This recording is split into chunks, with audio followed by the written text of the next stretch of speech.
성도 여러분 반갑습니다. 안녕하세요. 오늘은 두 번째 온라인 영성 강화 제자 훈련 시간입니다. 지난주 이 고난이라는 주제를 우리가 한번 살펴보았는데 이 제자 훈련 첫 번째 시간 끝난 다음에 몇몇 우리 성도님들께서 참 그 고난이라는 이 무거운 주제가 새롭게 정리되어서 굉장히 개인적으로 신앙생활 하는데 큰 도움이 됐다고 저에게 그런 얘기를 해주어서 굉장히 보람이 있었습니다.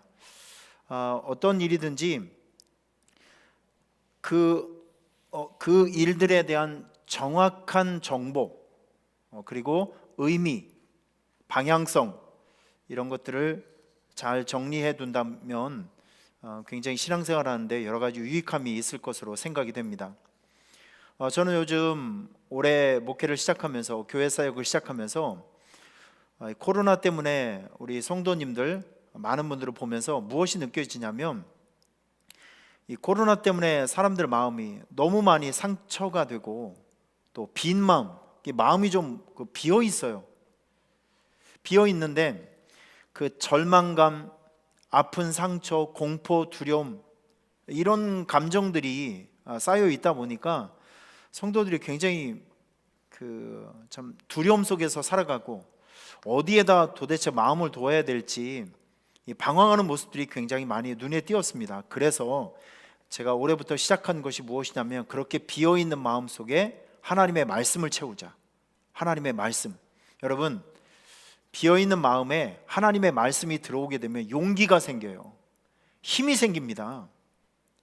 다른 세상의 어떤 뉴스라든지 세상의 어떤 소리가 들어오게 되면 마음이 복잡해지고 또 마음이 갈라지고 마음에 상처가 되고 외롭고 고독하고 막 절망감 같은 것들이 많이 느껴지게 됩니다. 하지만 하나님의 말씀 불같은 말씀이에요.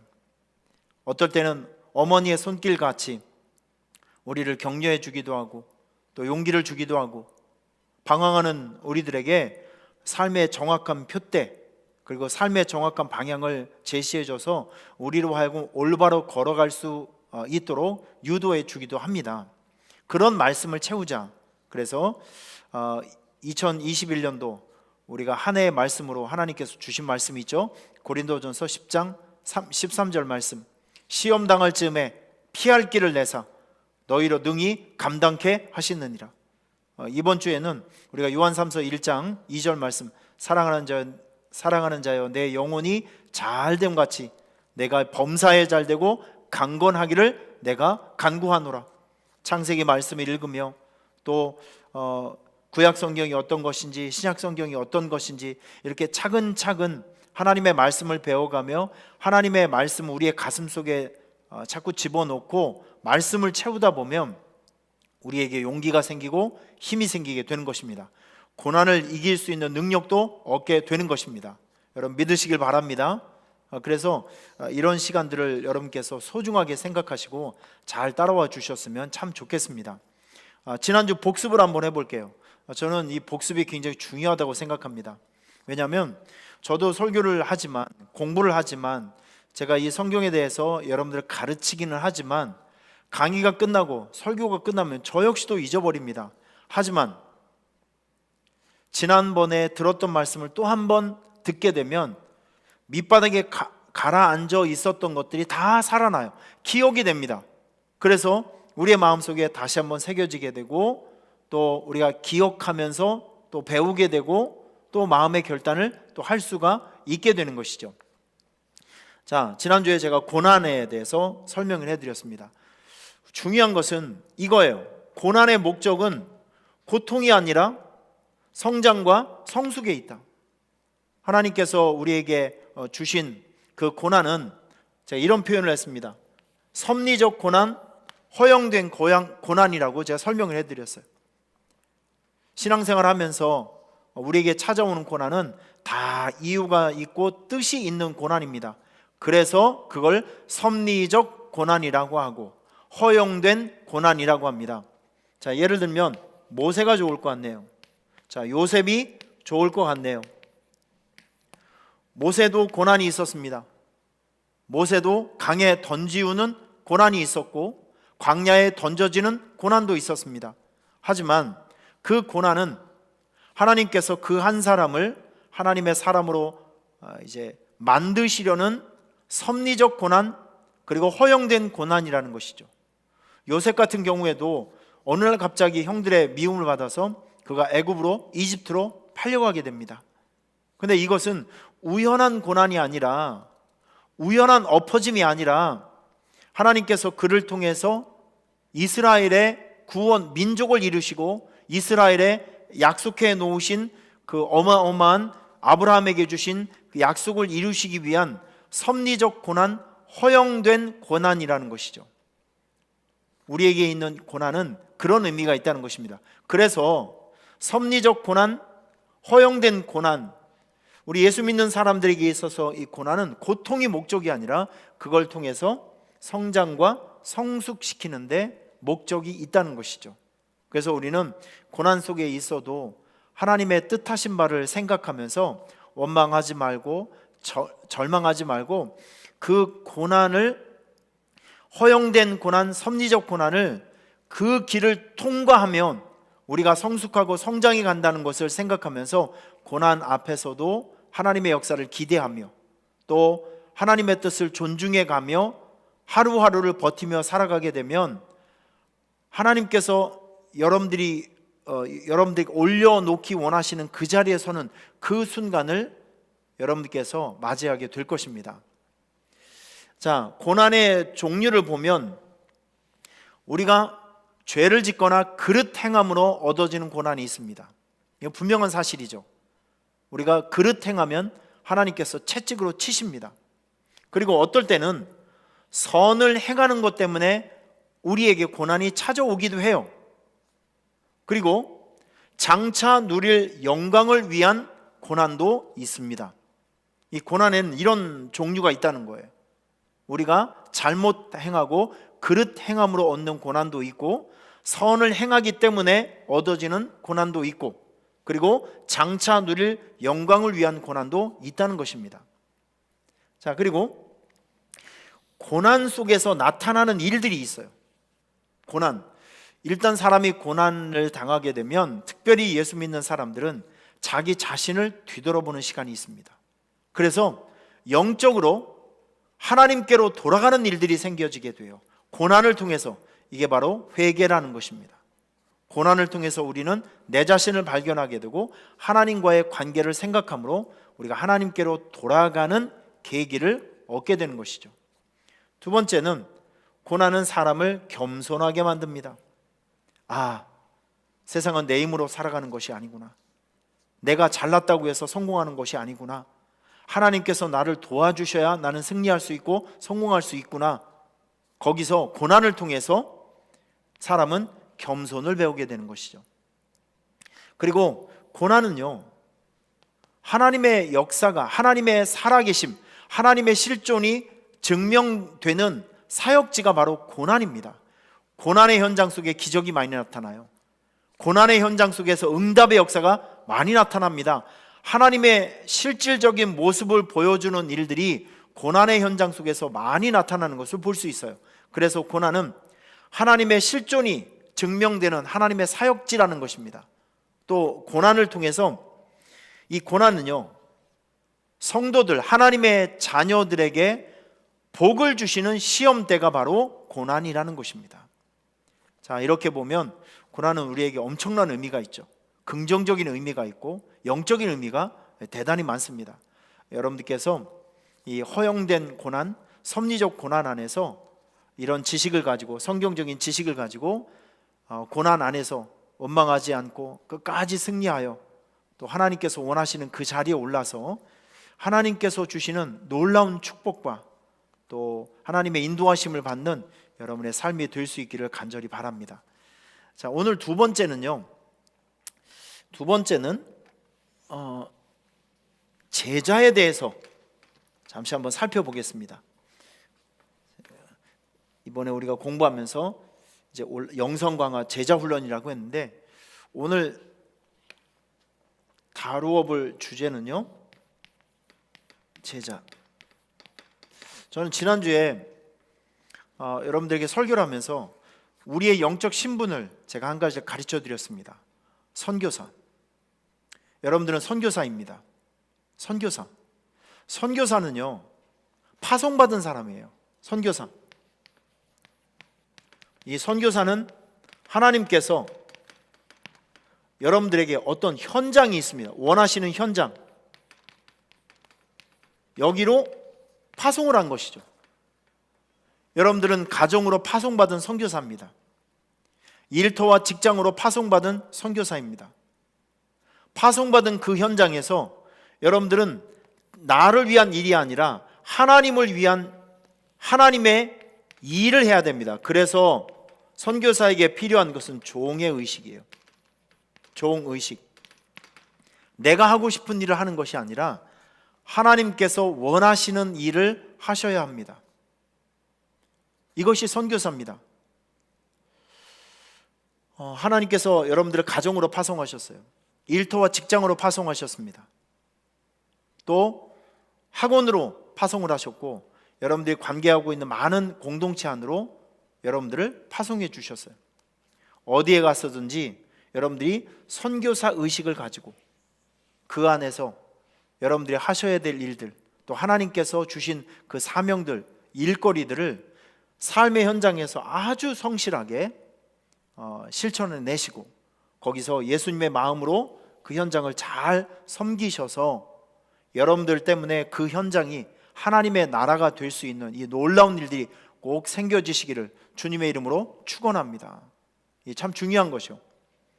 이 선교사 신분, 이 신분이요.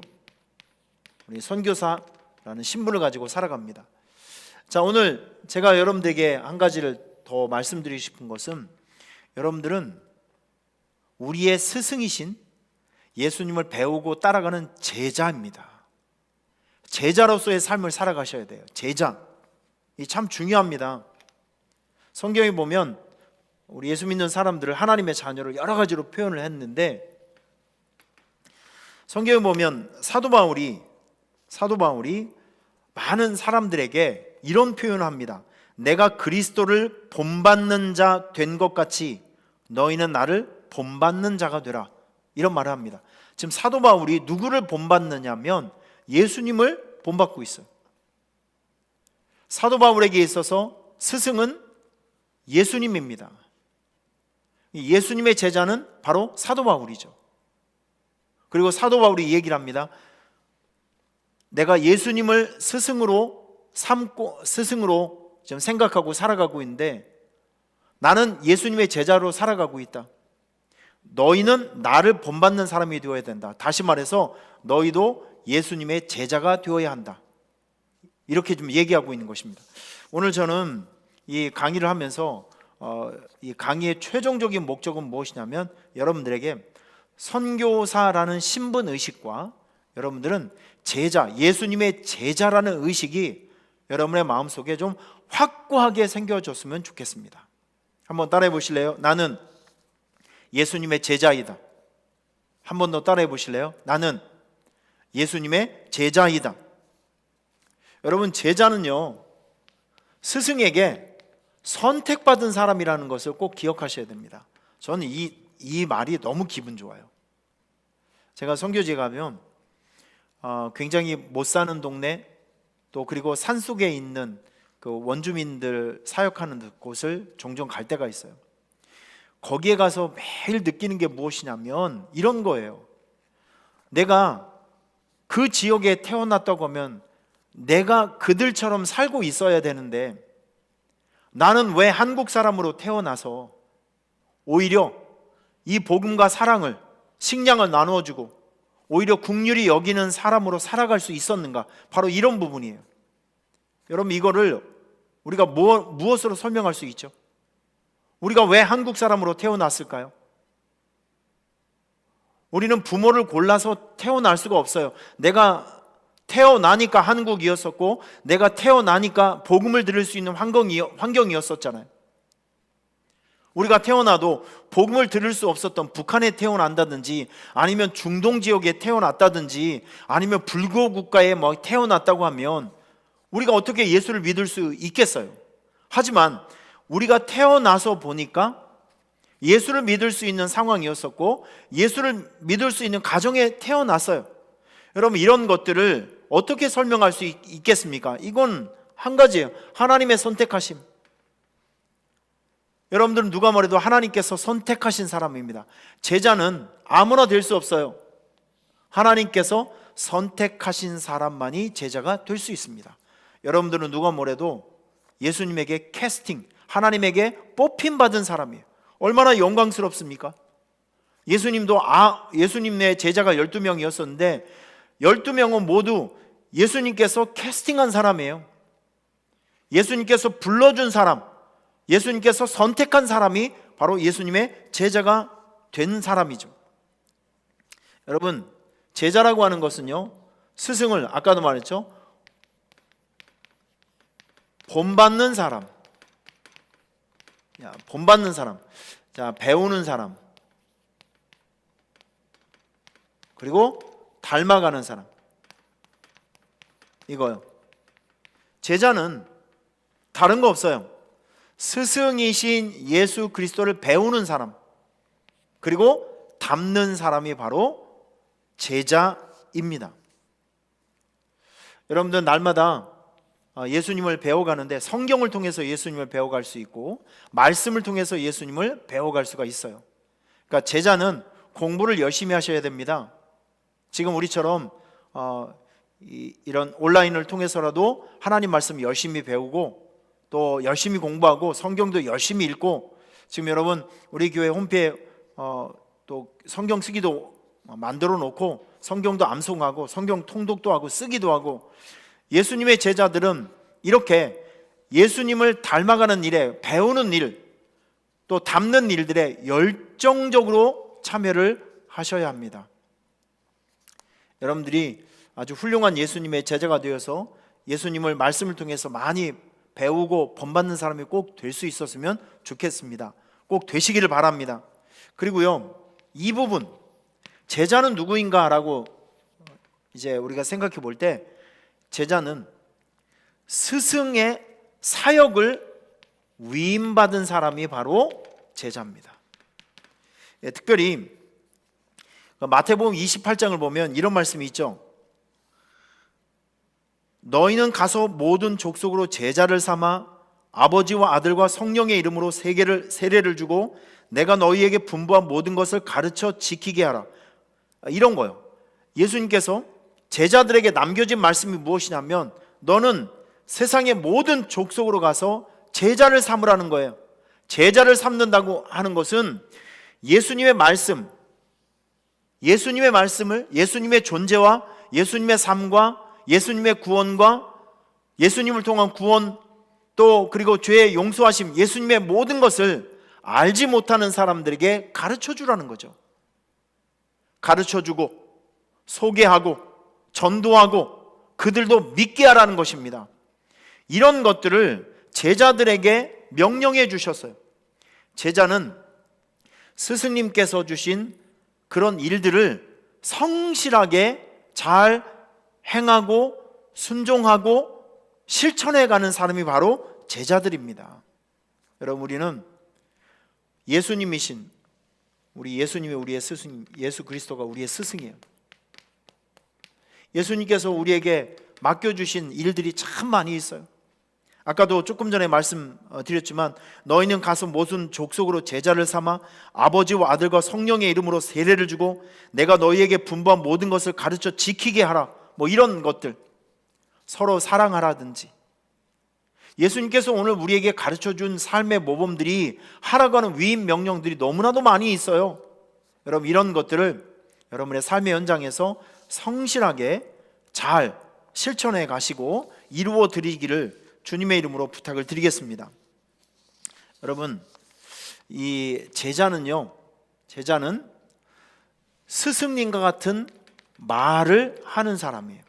스승님과 같은 말을 하고 또 스승님과 같은 마음을 품고, 이게 참 중요하죠.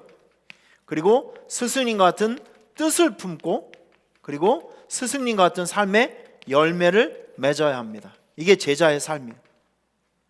여러분들의 삶은 예수님과 같은 말을 하고 예수님과 같은 마음을 품고 예수님과 같은 뜻을 품고 예수님과 같은 삶의 열매를 만들어내야 되는 것이 바로 제자의 삶이라는 것이죠. 여러분, 우리 제자의 삶이 결코 만만치 않습니다. 하지만 스승님을 바라보면서 예수님을 바라보면서 자꾸 그렇게 살아가 보는 것이죠. 할렐루야. 제가 이제 성경을 쭉 보면서 예수님의 제자로 살아갔던 사람들의 삶을 제가 한번 추적해 봤어요. 예를 들면 사도 바울, 또 그리고 베드로, 요한, 많은 사람들을 제가 이렇게 살펴보았는데 제자들의 삶을 보니까 일단 특징이 있어요. 목표가 뚜렷합니다. 제자들의 삶은 목표가 뚜렷해요. 삶의 목표. 전 이 부분에 대해서 참 감사한 게 무엇이냐면 제가 원주민교회 사역을 할 때 제가 설교에서도 많이 표현했습니다. 이거 축복의 통로. 원주민교회 사역을 하면서 하나님께서 저에게 분명히 말씀하신 것이 있어요. 너는 이렇게 어두운 세상에서 너란 존재는 축복의 통로로 쓰임 받아야 된다. 축복의 통로로 사용받아야 된다. 너는 평생을 앞으로 살아가면서 너를 통해 하나님의 은혜를 흘려보내야 되고, 너를 통해서 복음을 흘려보내야 되고, 너를 통해서 하나님의 사랑을 어두운 곳으로 흘려보내야 된다 라고 하는 축복의 통로, 이거요. 이 목표를 저에게 주셨습니다. 저는 그래서 지금까지 목회를 하면서 그 사역과 그 비전을 받은 날부터 지금까지 20년이 훨씬 넘을 때까지 이 목표가 저는 너무나도 뚜렷해요. 한국에 있든지 필리핀에 있든지 어디에 있든지 간에 저의 목표와 저의 인생의 목적은 여기입니다. 저를 통해서 하나님의 사랑과 은혜와 축복이 흘러가는 거죠. 제가 축복의 통로로 쓰임 받는 것입니다. 예수님의 제자들의 특징이 무엇이냐면 삶의 목표가 너무 분명해요. 우리는 신앙생활 하면서 각자 여러분들에게 주신 하나님의 비전과 은사들이 있습니다. 이걸 가지고 우리가 세상을 섬기고 불신자들을 섬기고 하나님을 모르고 있는 지역과 하나님을 모르고 있는 수많은 나라에 가서 복음을 전하며 그들에게 사랑을 나누어주는 이 거룩한 이 축복의 통로가 되는 이런 사역들을 우리를 통해서 끝까지 진행될 것입니다. 그러니까 예수님의 제자들의 삶을 보면 목표가 너무나도 뚜렷해요. 여러분들도 인생을 살아가면서 신앙생활 하면서 나는 무엇 때문에 신앙생활 하는지, 내가 신앙생활 하는 데 있어서 나에게 있어서 가장 중요한 신앙생활의 가치가 무엇인지 그거 하나 정도는 만들어 놓고 신앙생활 하시길 바랍니다. 저 같은 경우는 축복의 통로예요. 그러면 저는 여러분들에게 이렇게 표현하고 싶습니다. 저의 꿈을 훔쳐가 주세요. 저의 꿈을 훔쳐가 주세요. 이거는 모든 예수 믿는 사람들이 이렇게 살아갔으면 좋겠습니다. 어두운 세상에 우리가 축복의 통로가 되어주는 거죠. 얼마나 좋습니까? 하나님께서 원하시는 뜻이에요. 여러분들도 다 이것이 신앙생활하는 제 넘버원, 제 1의 가치가, 목표가 어두운 세상에 축복의 통로가 되는 것, 이런 삶의 목표를 가지고 살아가셨으면 좋겠습니다. 그리고 예수님의 제자로 살아갔던 사람들을 보면 이 사명을 굉장히 즐겁게 생각해요. 하나님께서 그 사람에게 주신 사명을 고통스럽게 생각하는 것이 아니라 굉장히 즐겁게 생각해요. 여러분, 저는 이 부분에 대해서 여러분에게 좀 도전하고 싶어요. 예배가 즐겁습니까? 예배가 즐겁습니까? 아니면 예배가 고통스러워요? 기도가 즐겁습니까? 아니면 고통스럽습니까? 전도가 고통스럽습니까? 아니면 즐겁습니까? 하나님의 뜻을 가지고 살아가는 삶이 고통스럽습니까? 아니면 즐겁습니까? 이 부분이거든요. 여러분, 예수님의 제자는 사명을 즐겁게 생각합니다. 사명을 즐겁게. 이거 참 중요한 개념이에요. 전 여러분의 예배가 기다려지는 예배가 되기를 바랍니다. 예수님의 제자로 살아가는 여러분들은 이게 예배가 즐거워야 돼요. 예수님의 제자는 사명이 즐겁다니까요.